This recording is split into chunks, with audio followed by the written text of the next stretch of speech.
গঙ্গাসাগর মেলায় কোনো VIP culture চলবে না। নবান্নের বৈঠক থেকে সাফ বার্তা মুখ্যমন্ত্রী মমতা বন্দ্যোপাধ্যায়। তিনি স্পষ্টভাবে বলেন, ভিআইপিদের জন্য যেন সাধারণ মানুষের কোনো সমস্যা না হয়। নিরাপত্তায় কড়া নজরদারির নির্দেশ দিয়েছেন তিনি।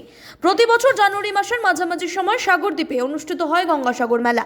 এই মেলা উপলক্ষে লক্ষ লক্ষ ভক্তরা জড়ো হন গঙ্গাসাগরে। সংক্রান্তিতে পুণ্য স্নান সেরে ফেরেন তারা। স্বাভাবিকভাবেই রাজ্যের তরফে কড়া নিরাপত্তার চাদরে মুড়ে ফেলা হয় মেলা প্রাঙ্গণ ও সংলগ্ন এলাকা। আগামী জানুয়ারির গঙ্গাসাগর মেলা নিয়ে সোমবার নবান্নে বৈঠক করেন মুখ্যমন্ত্রী মমতা বন্দ্যোপাধ্যায়।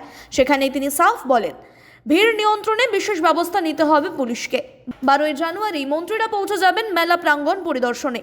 এদিনের বৈঠকে মুখ্যমন্ত্রী সাফ জানিয়েছেন, কোনো ভিআইপির জন্য যেন আম জনতাকে সমস্যায় পড়তে না হয়। জানা যাচ্ছে, এবার দর্শনার্থীদের সুবিধায় মেলা চত্বরে থাকবেন ৩,৫০০ ভলেন্টিয়ার।